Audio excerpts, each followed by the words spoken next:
Vamos dar continuidade, então, continuar falando sobre a relação entre a alimentação e algumas doenças, né? E eu hoje vou começar falando sobre o câncer. Qual será a relação entre a alimentação e o câncer? Eu não sei se você lembra lá dos tempos de escola, em biologia, que todas as células do nosso corpo, elas possuem uma organela chamada mitocôndria, tá? As mitocôndrias, elas são responsáveis por fazer respiração celular, são responsáveis pela energia da nossa célula, são responsáveis pelo oxigênio que chega dentro da célula e que então dá força, da condição da célula se reproduzir e povoar todo o nosso corpo, tá? Nosso corpo é todo cheio de células, não sei se você lembra disso. Mas as células cancerígenas, elas não possuem mitocôndrias. Dentro dela tem mutações, ocorrem mutações. E as células não possuem mitocôndrias. Então, as células cancerígenas não respiram. E se elas não respiram, elas não têm força para se multiplicar. Como que elas sobrevivem sem energia, então? Volte a algumas casas. Lembra que eu falei que a relação entre o açúcar e o câncer? Que o exame para detectar as células cancerígenas tem glicose? Tem glicose? Não, tem insulina. Glicose, né? Açúcar está diretamente relacionado com insulina. Então vamos devagar. As células cancerígenas não se alimentam de oxigênio, elas se alimentam da glicose que nós consumimos em excesso. Portanto, quanto mais glicose o paciente comer, mais problemas ele vai ter por estar dando esse nutriente para essas células se fortalecerem, tentarem fazer metástase e se multiplicar, tá? Então, se a gente diminuir a quantidade de açúcares, de carboidratos da nossa alimentação, essas células não vão ter glicose para captar do nosso organismo e elas vão ficar enfraquecidas. E pensa comigo, se as células de câncer estiverem fracas, a chance da quimioterapia dar certo e de repente precisar até de menos sessões do que o médico previu, são muito maiores. Então, se a pessoa que está em tratamento, se a pessoa que faz químio, saiu daquela sessão de remédios, foi para casa, tá se sentindo fraca, normal, né? É bem agressivo. Então, se a pessoa sai do tratamento, chega em casa e vai comer um pirão, um fubá, vai comer um pão, vai comer alguma coisa assim para se fortalecer, rica em carboidrato, que vira glicose no nosso organismo, ela vai fazer o quê? Vai estar ofertando glicose para essas células e vai atrapalhar esse tratamento que poderia até ser encurtado. Esse paciente, chegar em casa, deveria comer o quê? Proteína, gorduras boas, tá? Então, entenda comigo. Quanto mais glicose no meu organismo, mais força essas células vão ter. Eu tô dando alimento para essas células cancerígenas. Quanto menos glicose eu der para o meu organismo, essas células ficarão mais fracas, eu não tô dando comida para elas, maior vai ser a chance do tratamento ser bem sucedido. Entendeu? Então, se você conhece alguém que está em tratamento de câncer, aconselha ela, essa pessoa, a diminuir o máximo possível o carboidrato e açúcar que ela come. E se você, né, que é saudável, graças a Deus, cuidado com o excesso de carboidrato, de açúcares. Estou te dando vários motivos para te alertar disso, tá? Depois a gente não entende porque que tem cada vez mais pessoas doentes, né? Obesas e consequentemente doentes, com a indústria aí ganhando milhões e milhões em cima da gente, em cima desses açúcares todos escondidos. Então, o perigo não é aquele docinho que você come depois do almoço. O perigo tá em todos esses açúcares que a gente come sem nem perceber. Extrato de tomate, sucos, coisas salgadas também. Eu venho falando sobre isso semana aí após semana, dia após dia com vocês, para alertar mesmo. É mais perigoso do que a gente pensa, tá? Agora, mudando para outra doença, qual será a relação entre a alimentação e o ovário, a síndrome do ovário policístico, a SOP? Tão comum, né? Qual será a relação? É bem simples. A insulina alta o tempo todo, ela atrapalha a saúde do nosso útero. Ela atrapalha a saúde uterina. Lembra que eu já falei, no dia que eu falei sobre insulina, que eu disse que temos outros hormônios em ação no nosso organismo, temos muita coisa em ação no nosso organismo, mas quanto mais alta a insulina, quanto mais glicose aqui dentro, mais forte ela é e ela consegue desestabilizar todos os outros hormônios, ela consegue diminuir a ação dos outros hormônios. Ela é poderosa, ela é chefona aqui, tá? Tem médicos até hoje em dia dizendo que se precisasse, pudesse pedir só um exame para o paciente, pediria só a insulina. Porque quando a gente sabe o valor da insulina, a gente já prevê tudo isso que pode acontecer. Tantas outras doenças. Então, a insulina alta atrapalha a saúde, né, da uterina. Quanto menos carboidrato, quanto menos insulina no nosso organismo, os cistos tendem até a regredir, tá? E caso você não saiba, eu conheço até mulheres que engravidaram com facilidade, até de múltiplos, conheço de gêmeos, conheço de trigêmeos, de forma natural, porque começaram a low carb, porque começaram uma dieta de baixo carboidrato, começaram uma dieta mais limpa, comida de verdade, né? A low carb não é só baixo carboidrato, é comida de verdade.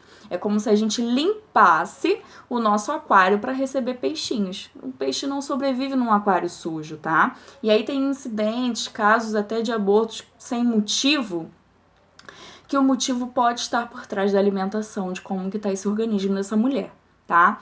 Então, se você tá fazendo dieta de baixo carboidrato e não quer engravidar, se previna, se cuide, tá? E se você quer, já tá no caminho certo. O ideal é que o casal se cuide da sua alimentação para então receber aí um peixinho nesse aquário limpo, tá bom? Mais uma doença. E agora qual será? A relação entre a alimentação e as doenças cardiovasculares. É bem famoso, é bem falado. Sempre se falou que as doenças do coração são causadas pelo quê? Na alimentação. Por açúcar, por carne, proteína ou por gordura? Responde aí pra mim. Sempre se falou que as doenças do coração são causadas pela gordura nos alimentos. Quando a pessoa infartou por quê? Porque tinha gordura obstruindo aquele caminho ali, né? Aquela veia, aquela artéria. E da onde que tiraram isso? Da onde tiraram essa informação? Imaginem vocês que a nossa veia, a nossa artéria, enfim, os nossos capilares, imaginem que ali passa de tudo que a gente come, tudo que tem dentro, tudo que produz, tudo que o nosso organismo produz. Então imaginem que tá ali dentro, né, passando dentro dessa veia, dentro dessa artéria, tá ali passando glicose, tá ali passando insulina, tá passando um monte de hormônios, a gente não tem só insulina de hormônio. Passam as vitaminas, os minerais, as gorduras, os nutrientes, o sangue, água, tá passando tudo por ali, por aquela veia, tá? Mas por que falam então que é a gordura que obstrui esse buraco? Por que a gordura passa por ali e fica parada, tá? Por que a gordura não segue o seu caminho? O problema não é a gordura passar ali, o problema é a gordura estacionar ali e obstruir as nossas veias. E aí quando obstrui, quando entope, né, como é mais famoso, veia entupida, quando entope ali, fica nesse caminho, o que acontece? Vem os infartos, as doenças, o paciente tem que colocar stent, enfim, né? Por que a gordura não seguiu o caminho dela? Por que ela não fez o que ela sempre fez, né? Por que é mais comum em idosos até essas doenças do coração? Já começa numa certa idade. E aí quando é idoso já nem aguenta mais, né? A gordura fez esse caminho a vida inteira, mas em algum momento ela começa a parar ali, obstruir essa passagem. E aí o que se sabe já hoje na nutrição é que o açúcar, o grande vilão, ele é altamente inflamatório e tóxico, tá? Ele é tão tóxico que a insulina tem a função do quê? Botar a nossa casa em ordem. Quanto mais açúcar, mais insulina é liberada pelo pâncreas para botar tudo em ordem. Por quê? Porque o açúcar em excesso faz mal, porque o açúcar é tóxico, porque o açúcar é inflamatório. Ao comermos grande quantidade de carboidrato, de açúcar, essa glicose em excesso, que a insulina corre para colocar dentro das células na corrente sanguínea, em algum momento essa glicose começa a machucar essas veias. E aí vai criando um machucadinho na parede da nossa artéria, vai criando um machucadinho na parede da nossa veia, na parede dos nossos capilares, tá? Vai criando um machucadinho e isso causa uma inflamação. E aí pensa aqui comigo, abre um parêntese. Lembra quando você usou um sapato bem apertado, que machucou o seu pé, que criou uma bolha, que inflamou, estourou, e quando você usou meia no dia seguinte, a meia grudou ali naquele líquido, naquela inflamação? Já aconteceu com você? O que acontece? Quando a gente tem uma inflamação, a gente libera um líquido, pus, ou enfim, o nome que derem, né? Mais comumente chamado até de pus, que esse líquido faz com que o que tiver em contato ali vai aderir, tá? E aí, quando a gente volta para a parede da célula, o açúcar vai passando ali em excesso, vai passando a vida inteira ali em excesso e vai machucando essas células, essas paredes. A gente vai ficando mais velho, né? Óbvio, as nossas células vão também envelhecendo, as nossas veias vão ficando mais frágeis e aí os machucados vêm à tona. Machuca, inflama e tudo tá passando ali. Só que as células de gordura são maiores do que as outras. Quando as células de gordura estão passando ali, fazendo o caminho de sempre, elas aderem a essa parede inflamada. Elas ficam presas nessa inflamação, tá? Ficam, então, obstruindo essa passagem. E aí não é, então, a gordura o vilão das doenças do coração, mas é o açúcar, tá bom? Se a gente não tem açúcar em excesso machucando essa parede, a gordura vai, como sempre fez a vida inteira, passar por esse caminho e ir direto. E aí eu quero até dizer uma curiosidade aqui pra vocês.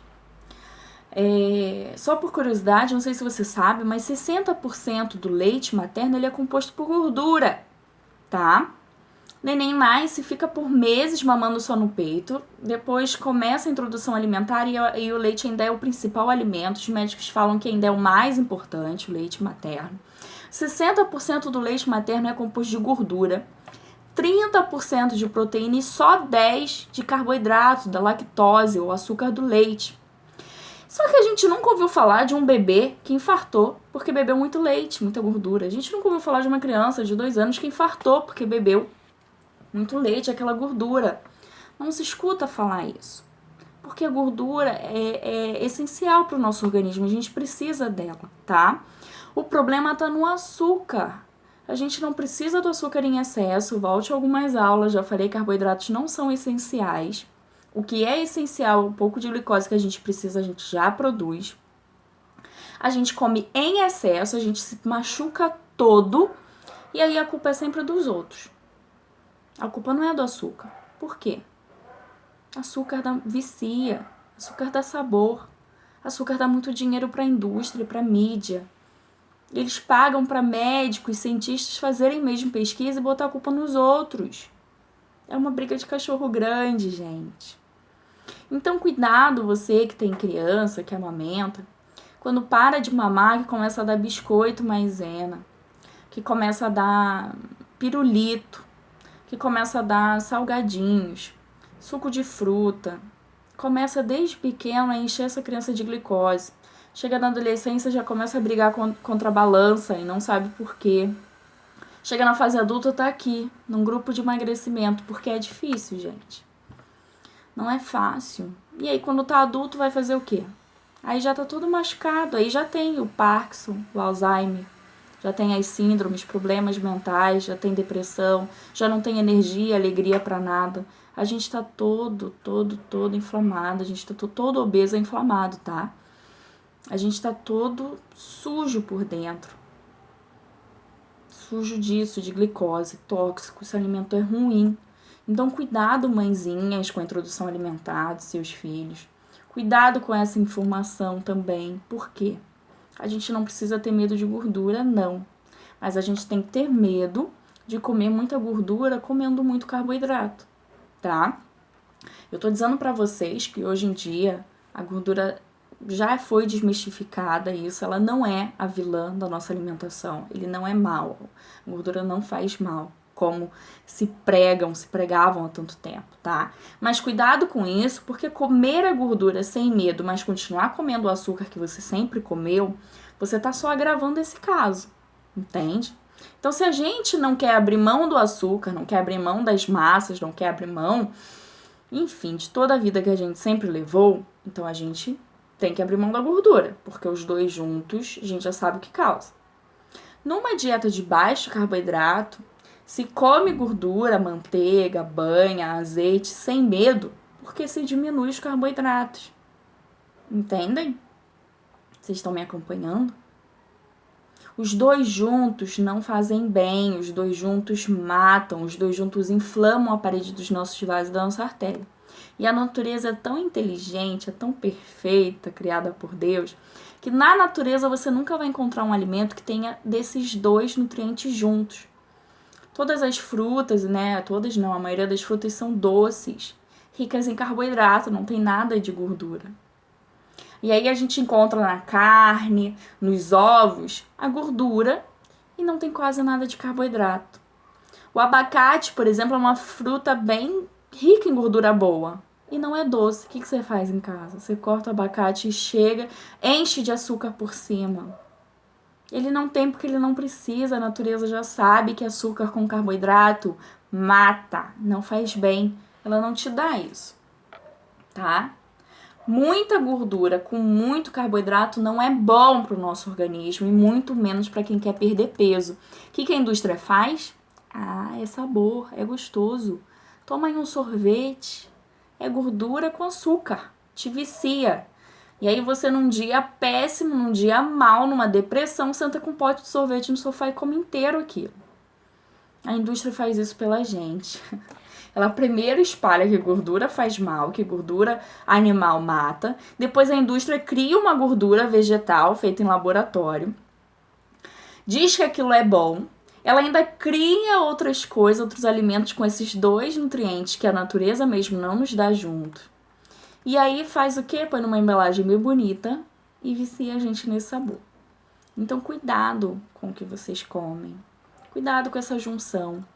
A dieta com baixo carboidrato nos permite comer bacon, comer linguiça, comer essas gorduras boas do animal, justamente porque a gente está diminuindo o carboidrato, não vai ter essa briga ali dentro, tá? E por último, bem rapidinho agora, eu quero falar com vocês sobre a relação entre alimentação e a esteatose hepática. Sabe o que é isso? Gordura no fígado. Será que tem a ver com gordura ou com açúcar? A frutose, tá? O açúcar da fruta, e a frutose também é uma molécula dentro da glicose, dentro do açúcar. A frutose é um açúcar que quando chega no nosso fígado, ela logo é convertida em gordura.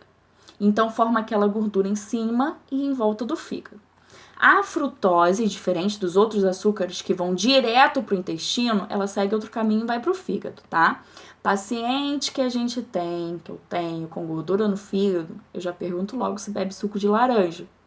Porque é um suco super comum de se beber, de se fazer. E você não tem nem noção que para quem tem gordura no fígado, isso é um veneno, tá? Suco de laranja é ruim? Não. Para quem tem gordura no fígado, sim. Para quem quer emagrecer, não é legal. Não vou dizer que é um veneno, não é legal, tá? Por causa da frutose. Então, esse açúcar, diferente dos outros, ele não vai para o intestino, ela vai logo para o fígado. Vai ser diretamente convertida em gordura, dando início, assim, à formação de fibras no fígado. Essa gordura vai impedindo o fígado de trabalhar direito. E aí essa fibrose vai ser diagnosticada pelo médico, encontrada pelo médico, chamada de esteatose hepática. Dependendo do grau com que você encontra essa gordura no seu fígado, ela é chamada de cirrose não alcoólica. A mesma cirrose do outro, só que em vez de ser provocada pelo álcool, ela é provocada pela frutose, pelo açúcar das frutas, pelo excesso de açúcar na sua alimentação, tá? Então, uma dieta de baixo carboidrato, ela trata, ela reverte, ela cura a esteatose hepática, a gordura no fígado. Por quê? Porque a gente diminui a ingestão de carboidrato e de açúcares, tá? E aí, quando a gente diminui, o que o nosso organismo faz? Qual é a segunda fonte que ele queima para produzir energia? Gordura. E aí, o que o nosso organismo super inteligente faz? Ele queima a primeira gordura que está impedindo os órgãos de trabalhar bem. Então, quando eu peço para você, que começou aqui no grupo, não ficar se pesando todo dia, é porque também. Porque você não vai ver diferença na balança, mas você vai ver diferença na sua roupa. Você não vê diferença no peso, mas a gordura que está envolvendo os seus órgãos, a gordura visceral, é a primeira que começa a ser queimada quando você diminui carboidrato, tá? Você começa a ver diferença nos anéis, na pulseira que usa, nas roupas, nas fotos e, por último, no seu peso, tá bom? Então, às vezes, seu corpo na balança não muda, mas a gente percebe que o corpo tá afinando, tá? Percebe por esses outros motivos que tá diminuindo a nossa gordura corporal. Então, resumo desses dias todos, desse trabalho todo, como emagrecer, comendo certo, comendo mais proteínas e gorduras boas e o mínimo possível de açúcares, de carboidratos que não são essenciais. Cuidem-se. Esse vídeo já tá ficando muito longo, mas eu quero encerrar dizendo cuidem-se. É proibido? Não é. É com moderação. Cuidado com as exceções que abre. Uma exceção que você abre todo dia não é uma exceção. Uma exceção que você abre todo fim de semana não é uma exceção. Exceção é uma vez ou outra. Ok? Se ficou alguma dúvida, pode me perguntar. Mas eu encerro dizendo isso. Se cuidem, cuidado, tá? Cuidado com o que comem, cuidado com o que colocam dentro de casa. Principalmente, se cuidem. A indústria não quer saber que tipo de doença que você tem. A indústria não quer saber se você tem seguro, plano de saúde, quer dizer. Desculpa, a indústria não quer saber se você tem plano de saúde. Ela só quer saber de você comprar e encher o seu carrinho de compras e a sua despensa. E a gente vê todas essas consequências cada vez mais perto da gente, tá? Então se cuidem e até a próxima!